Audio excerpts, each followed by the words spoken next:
দলের প্রার্থীরা এ নিয়ে আরও জানাতে ঢাকা রিটার্নিং অফিসারের কার্যালয় থেকে জাবেদ আব্দুল্লাহ এবং ময়মনসিংহ রিটার্নিং অফিসারের কার্যালয় থেকে যুক্ত হচ্ছেন হারুনুর রশিদ। প্রথমে যেতে চাই জাবেদ আব্দুল্লাহর কাছে। জাবেদ, আপনি যেখানে আছেন এখন পর্যন্ত মোট কতজন মনোনয়ন ফর্ম সংগ্রহ করলেন? আজ কারা কারা ফর্ম সংগ্রহ করতে পারেন কিছু জানতে পেরেছেন কিনা? রাত্রি নানা কারণে মূলত এই যে ত্রয়োদশ জাতীয় সংসদ নির্বাচন সেটি বহুল কাঙ্ক্ষিত দেশবাসীর কাছে একটি নির্বাচন। এই নির্বাচনের আর মাত্র 56 দিন বাকি আছে। সেই নির্বাচনের যে কাউন্টডাউন সেটি এরই মধ্যে শুরু হয়ে গেছে। এই যে নির্বাচন প্রক্রিয়া, সেই নির্বাচনকে সফল সুন্দর করার জন্য ইসিকে মূলত কয়েকটি ধাপ পেরিয়ে ধীরে ধীরে এগিয়ে যেতে হয় নির্বাচন অনুষ্ঠানের জন্য।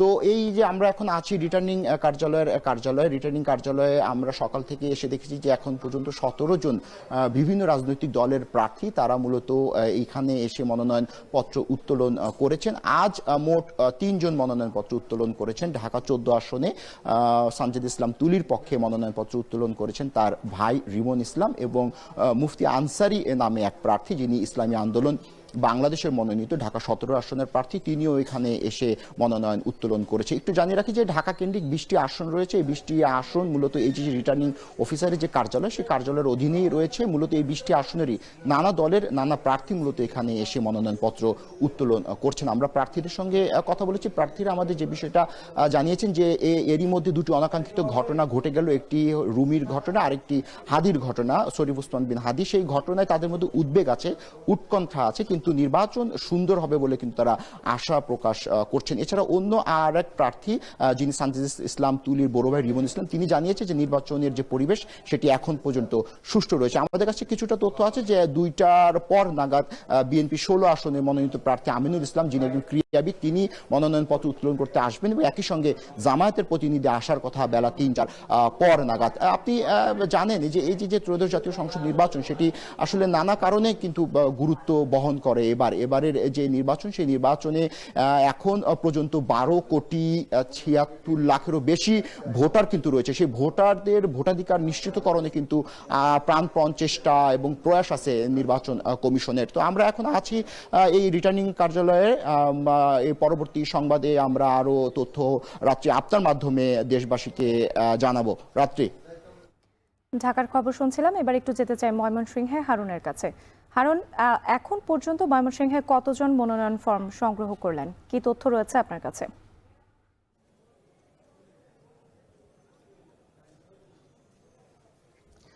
রাত্রি ময়মনসিংহে এ পর্যন্ত আমরা রিটার্নিং কর্মকর্তার কার্যালয় এবং জেলা নির্বাচন কর্মকর্তার কার্যালয় থেকে যতটুকু জানতে পেরেছি, এখন পর্যন্ত 16 জন প্রার্থী তাদের মনোনয়নপত্র সংগ্রহ করেছেন। এর মধ্যে বিএনপি, জামাত, ইসলামী আন্দোলন বাংলাদেশ সহ স্বতন্ত্র প্রার্থীরা রয়েছেন। এবং আমরা দেখেছি কিছুক্ষণ আগে রিটার্নিং অফিসারের কার্যালয়ে থেকে মনোনয়নপত্র সংগ্রহ করেছেন ইসলামী আন্দোলন বাংলাদেশের ময়মনসিংহ 4 সদর আসনের যিনি প্রার্থী ডক্টর নাসির উদ্দিন, তিনি তার দলীয় সমর্থকদের সাথে নিয়ে কিন্তু মনোনয়নপত্র সংগ্রহ করেছেন। এবং বেশিরভাগ মনোনয়নপত্র এই 16 জনের মধ্যে বেশিরভাগই গতকালকে সংগ্রহ করা হয়েছে। অর্থাৎ গতকালকে মোট 15 জন প্রার্থী তাদের যে মনোনয়নপত্র সেটি সংগ্রহ করেছেন। এর মধ্যে ময়মনসিংহ 4 সদর আসনের বিএনপির যিনি প্রার্থী রয়েছেন, বিএনপির কেন্দ্রীয় সহ সাংগঠনিক সম্পাদক এবং ময়মনসিংহ মহানগর বিএনপির যুগ্ম আহ্বায়ক আবু ওয়াহাব আকন্দ ওয়াহিদ, এবং একই আসনে জামাতের যিনি প্রার্থী রয়েছেন কামরুল আহসান এমরুল, তিনিও মনোনয়নপত্র সংগ্রহ করেছেন। এছাড়া রিটার্নিং কর্মকর্তার কার্যালয় ছাড়াও কিন্তু যে উপজেলা নির্বাহী কর্মকর্তা বা সহকারী রিটার্নিং কর্মকর্তা যারা রয়েছেন সেখান থেকেও কিন্তু মনোনয়নপত্র সংগ্রহ করা হয়েছে। আমরা জানতে পেরেছি যে ময়মনসিংহ 6 আসনের জামাতের প্রার্থী অধ্যক্ষ কামরুল হাসান মিলন, তিনি রিটার্নিং কর্মকর্তার কার্যালয় থেকে গতকালকে মনোনয়নপত্র সংগ্রহ করেছেন এবং একই আসনে স্বতন্ত্র প্রার্থী তানভীর আহমেদ রানা, তিনি মনোনয়নপত্র সংগ্রহ করেছেন এবং আরেকজন স্বতন্ত্র প্রার্থী নারী, তিনিও মনোনয়নপত্র সংগ্রহ করেছেন বলে আমরা জানতে পেরেছি। এবং ময়মনসিংহ 8 ঈশ্বরগঞ্জ আসনে বিএনপির প্রার্থী প্রকৌশলী লুৎফুল্লাহেল মাজেদ বাবুর পক্ষে মনোনয়নপত্র সংগ্রহ করা হয়েছে গতকাল। এবং একই আসনে জামাতের প্রার্থী মঞ্জুরুল হক হাসান, তারও মনোনয়নপত্র কিন্তু তিনি সহকারী রিটার্নিং কর্মকর্তা এবং উপজেলা নির্বাহী কর্মকর্তা ঈশ্বরগঞ্জের কার্যালয় থেকে তিনি মনোনয়নপত্র সংগ্রহ করেছেন। এছাড়াও আমরা যেটি জানতে জানতে পেরেছি যে ময়মনসিংহ 11 ভালুকা আসনে যিনি বিএনপির প্রার্থী রয়েছেন ফখরুদ্দিন আহমেদ বাচ্চু,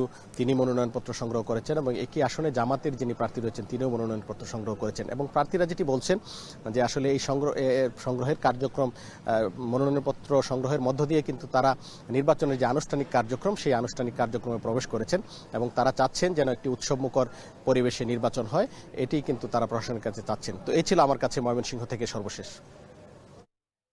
আসন্ন জাতীয় সংসদ নির্বাচনকে সামনে রেখে আজও মনোনয়নপত্র সংগ্রহ করছেন বিভিন্ন রাজনৈতিক দলের প্রার্থীরা। এ নিয়ে বিস্তারিত জানাতে ঢাকায়